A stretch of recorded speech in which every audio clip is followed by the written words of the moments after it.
Hello, and here we are with our 11th entry of the one and only Bob, and I hope that you are enjoying it as much as I am. And this chapter is titled Not Right. I stare at my sister and try to imagine all the pain she's endured. And here I thought I'd gotten the raw deal. To lose your pups, to wander alone, to struggle for every drop of water, every crumb of food.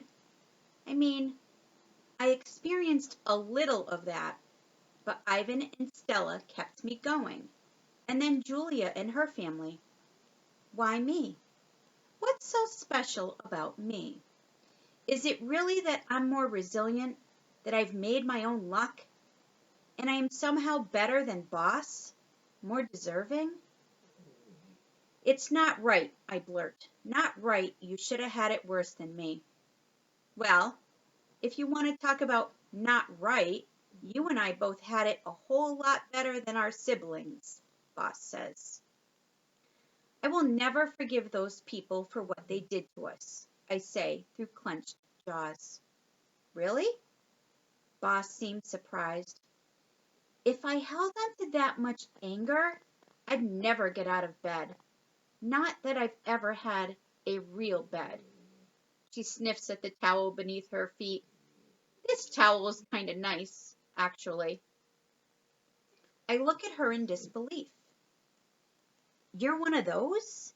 Those dogs must forgive no matter what types? She almost looks amused. Well, it is kind of our thing, right? When someone does something hurtful, they have to admit it, I say. Then they have to be punished for it. And maybe then, if they apologize and change, maybe, then they get forgiven. All I know is I've done lots of bad stuff in my life, Bob. I've had to forgive myself plenty, just, to get through the day. Boss gazes at me with her wise, weary eyes, and I figure if I'm going to forgive myself, I'd better be ready to cut everyone else some slack too. And this chapter is titled Evacuate Now. Look, says the officer, you need to evacuate now. It's mandatory. We can't just leave these animals. Cowboy sticks his finger in the orange cat's cage. The cat rubs against it, purring like his life depends on it. Which it maybe kind of does. Sorry. The officer sighs, you don't have a choice. We can't just leave them, says Boots, and I have to applaud her enthusiasm, even as I wonder why she'd risk her life for us. There is no explaining humans. Just got word the bridge over Big Fork Creek collapsed, the officer says. You guys gotta move. Boots snaps her fingers. Wait, you have a cop car, right? Yes, I have a vehicle, ma'am, says the officer. But the way the roads are looking, probably not for long. Okay, says Boots. So we evacuate. We evacuate every last dog and cat and gerbil we can get in your car. The officer purses his lips. And take them where exactly? Shelter at the high school. That's where we've been sending people. They're not really set up for it, but once we started flooding and the elementary school stopped taking pets, they agreed to do what they can. The officer grumbles, considers, goes for it. The three humans load cats and dogs, parakeets and hamsters, one after another, into the police car. Some are in cages and some, including a couple of unhappy cats, are on tug-of-war strings. Finally, it's our turn. Looks like there are 9 of us left. Cars full and then some, the officer reports, struggling to shut the shelter's front door against the rising water. We are officially out of room. Cowboy looks at us, his eyes teary. Don't worry, fellas. We'll be back, he sniffles. I promise. You think we should leave the cages open, at least give 'em a fighting chance? Asks Boots, in case, you know. Sure, but they couldn't handle this current. I can barely stand up. Cowboy shakes his head. Look, I'll borrow my brother's bass boat. We'll come right back. Hopefully the water won't get much higher than this. Okay then. Boots gives a grim nod. Stay calm, friends. Like that's an option. And this chapter is called Preparing for the Worst.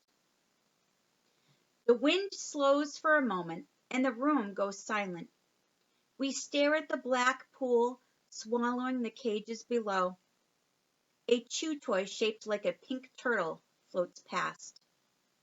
It's just us and a whole lot of water. I check out the group. 2 cats, 1 bunny, 6 dogs, including Snickers' boss and me. There's nowhere to jump, no tables, no cabinets, no space above the upper cages. And as Cowboy pointed out, the current is probably too strong for us to tackle anyways.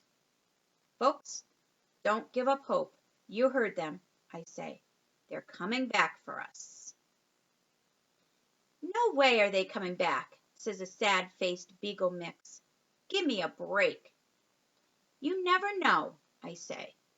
I am such a lousy liar. Oh, yes, we do, my sister mutters, just loud enough for me to hear, and we share a look. Look, chances are the water won't get too much higher, I say.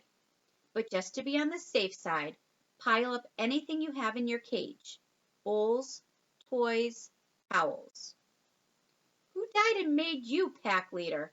Asks a big mutt with a graying snout. Well, it beats howling like babies, I say, and instantly I remember landing in Stretch's domain. Howling like a baby is exactly what I did. I had a dog biscuit this morning bigger than you, says Gray Muzzle.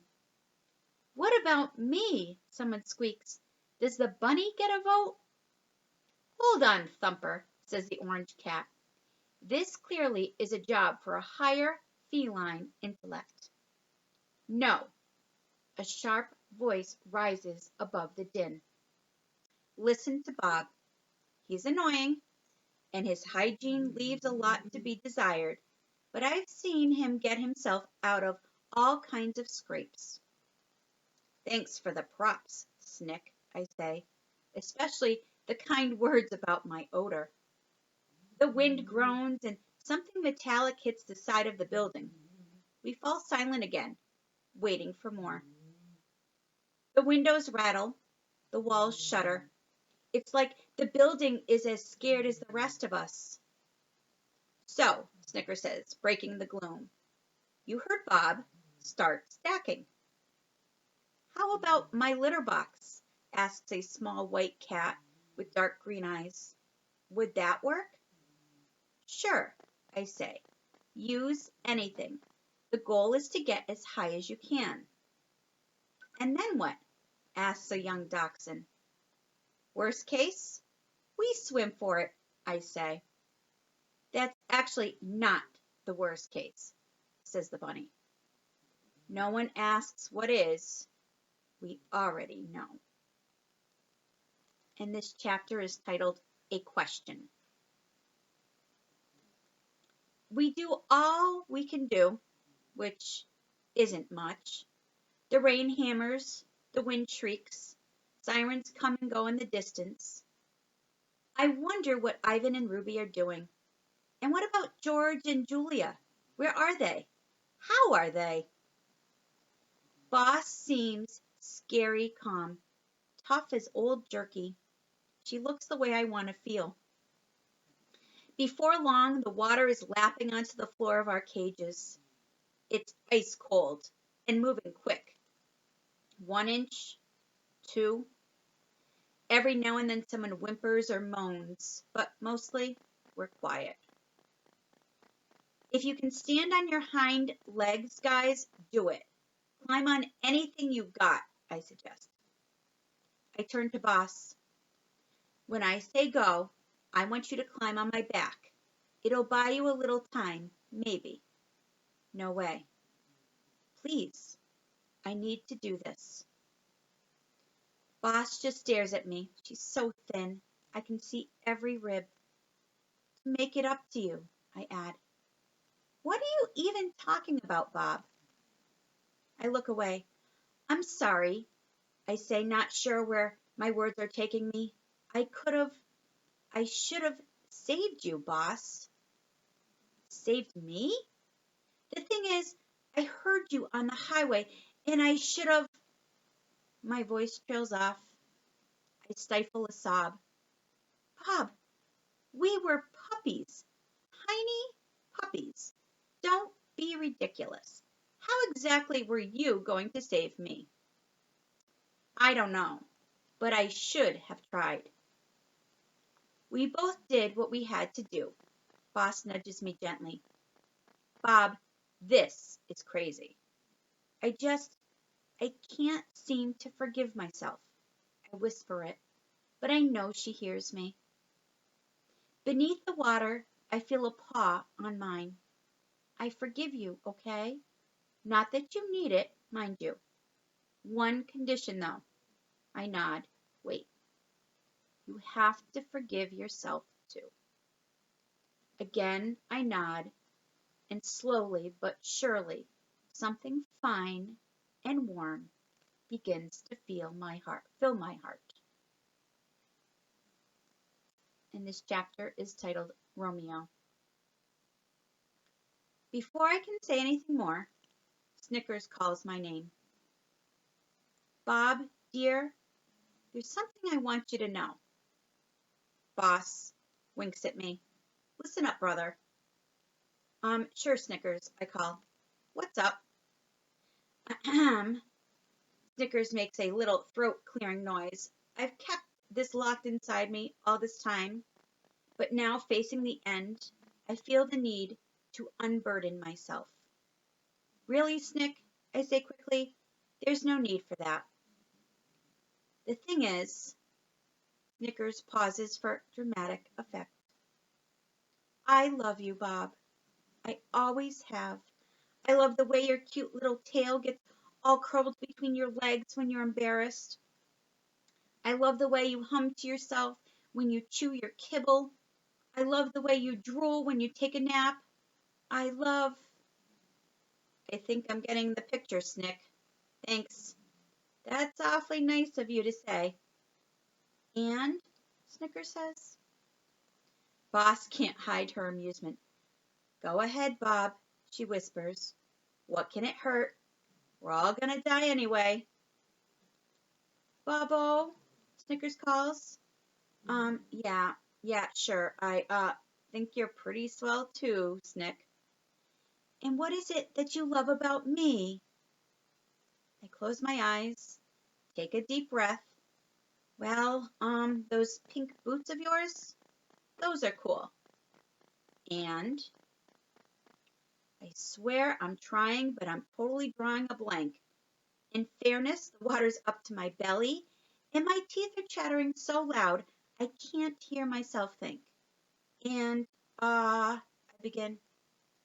Oh, come on, how hard is it? Yells the bunny, who's perched on a pile of wet Timothy hay. She's a looker, and she's smart, and she's way too good for the likes of you. Try that, Romeo. You're a looker, and you're smart, and you're way too good for the likes of me, I repeat. Snickers lets out a contented sigh. That wasn't so hard, was it? Boss asks. I groan. Sis, you have no idea. And this chapter is called An Interesting Life. An awful noise comes like a tree trunk splitting in two. While we watch in disbelief, a piece of the roof, the size of a Great Dane, simply vanishes. Rain gushes through the hole, in torrents. Boss, I say, it's time. Jump on my back. And that's a good idea because why exactly? Because maybe you'll get your turn, I say. Your chance to have things go your way. I've had an interesting life. I want you to have one too. Bob, at best you're buying me a couple extra minutes, Boss says. Sis, I'm like 30 seconds older than you. You're not the boss of me. Please? Why? Just because you're a guy? I could take you down in a second with 3 paws tied behind my back. And if you get out of here and I don't, I continue, ignoring her, there's a place I want you to go. Sit on the front porch. Wait for the humans who live there. Who are you kidding, Bob? We're both about to die. 3 blocks up, 4 houses down on the left. Look for a big oak tree. Guy named Nutwit lives there. Nutwit? She's suppressing a smile. Say it, I command. Fine, whatever. 3 blocks up, 4 houses down, Nutwit. We go back and forth like that, arguing, bantering, trying not to hear the terror of our cage mates. And I think maybe I'm starting to hallucinate a little. I'm starving and freezing and I feel kind of dizzy. All the smells and sounds are mingling together, and crazy as it seems, I actually think I catch a whiff of Ivan. Well, that's kind of cool, I think. At least I'll be remembering my best buddy when I die. There are worse ways to go. And this chapter is titled Hey. The water laps at my mouth, foul tasting and frigid. Now, I say to my sister, get on my back now. I'm saving you whether you like it or not. Something in my choked voice scares her, I guess, because she leaps right onto my back with a horrified yelp. I blink back muddy water. A silver presence looms before me. Still, I'm not entirely sure it's him until I get a real big old whiff of banana. Hey, Bob, says Ivan. And this is chapter titled Giant Monkey and Sea Monster. The screeches of terror are ear-splitting, and my poor ears have endured plenty by this point. Folks, I cry, relax. He's here to save us. Monkey, screams the orange cat. Giant monkey. I beg your pardon, says Ivan. The bunny cowers in a corner of her cage. If King Kong is here to eat us, I'd rather drown. Sea serpent, screams the beagle. An arched gray trunk glides past. Ruby, I exclaim. She's just tall enough to keep her head above the water. Ivan, Ruby, Snicker calls in a delighted voice.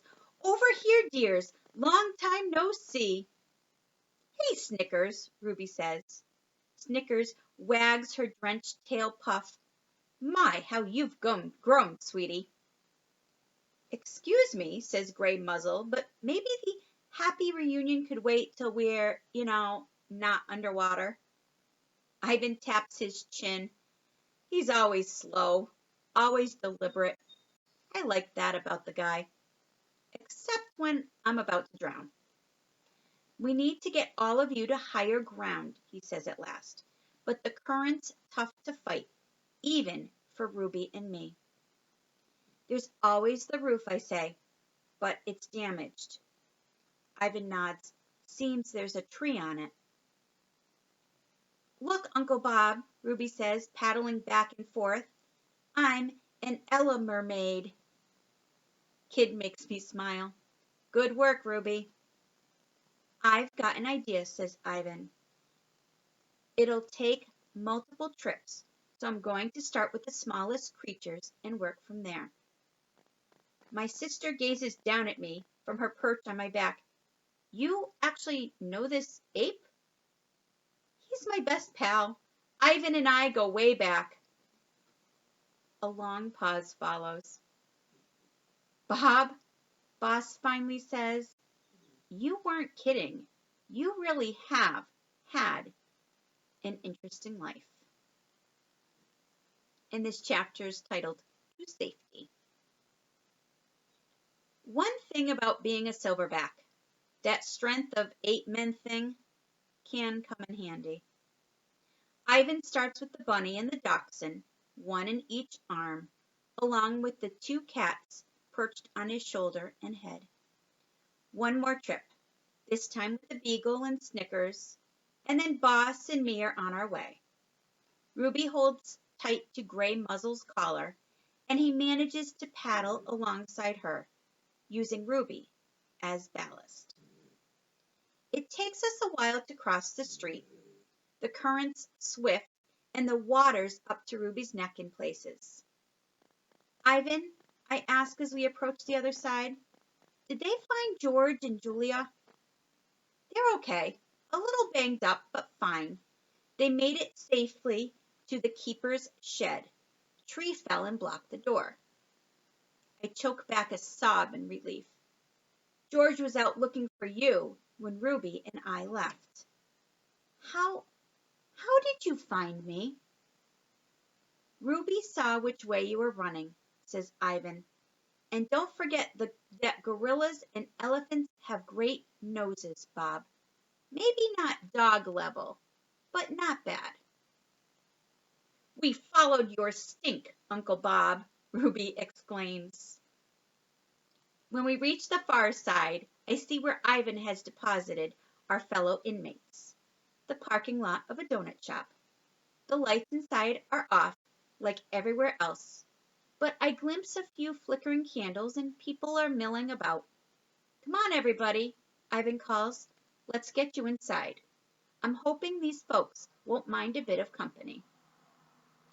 As we gather at the entrance, Boss pauses. I'm, gonna head out, she says, avoiding my gaze. What? I demand. I just found you. You can't leave now. She hesitates. The puppy. Thought maybe I'd check. I know he's probably gone. She looks at the muddy pavement. It's crazy, I know. Yes, I say firmly, it is crazy. Besides, you're too weak and your paw is injured. My voice grows urgent. Think about it, Boss. What are the odds he stayed in that car and waited for you? Who knows where he is by now? Yeah, she looks defeated. I suppose you're right. What's wrong, Bob? Ivan asks. My sister. Whoa, wait. This is your sister, Uncle Bob? Ruby interrupts, turning to Boss. Then that means you're my aunt? Boss has a puppy, I explain, stuck in a car near the bridge. I point with my nose. Ivan doesn't know his way around town the way I do. That way, not far. She wants to try to find him, but, well, he's probably long gone by now. I know my words are harsh, but I'm trying to protect Boss. No way that puppy is still alive. Ivan strokes his chin. Why don't we get everyone settled inside, he suggests. Then we can figure this out. Never mind, Boss says. Bob's right. I'm nuts. It's nuts. Way too dangerous, and probably too late anyway. She takes a deep breath. He's not exactly the first pup I've lost. You'd think I'd be used to this by now, wouldn't you? I don't know what to say. I want to make her pain go away, but what can I do? I'm no bigger than Boss is and certainly no smarter, and I've got my own problems. My busted nose, my aching foot, my angry stomach. Look out for numero uno. That's my motto for a reason. It kept me alive this long. And this chapter is titled, Then, to My Surprise. Some fool blurts, I'll go find him. And apparently, it's me. And this chapter is titled, Yay. We'll go, Ivan says. Yay, more swimming, Ruby cries. It's not safe, Ruby, I say. You have to stay here. I promised Akello I'd watch out for you. I made it this far, she says, donning her elephant pout face. Ivan and I sigh. It's exhausting, all this responsibility, this worry, this love. Promise to stay close? I ask. She holds up her trunk. Elephant's honor. 'Cause Akello will make dog soup out of me if anything happens to you. Yuck, Ruby giggles. Hey, did you know I can almost do a somersault in the water, Uncle Bob? Ivan taps politely on the door to the donut shop. But even a polite knock from a gorilla sounds like a visit from a wrecking ball. The door opens a crack. I think 2 or 3 people may have fainted, but we can't stay to find out. I hop onto Ivan's shoulder, and the 3 of us head off. I glance behind me to see Boss standing on the pavement, watching us. In the darkness and rain, I can't read her eyes, but I'd like to think there's hope in them. And this last chapter is titled Traffic Stop. We slog up a slight hill and round a corner. The traffic lights are out, and nobody seems to be on the streets. That is, until we cut through a stand of palm trees and come across some police officers in a slow-moving squad car, its blue and red lights circling. Attention, one of the officers announces over a loudspeaker. This area is under a mandatory evacuation order. Do not. The announcement stops, and so does the car. Uh-oh, says Ruby.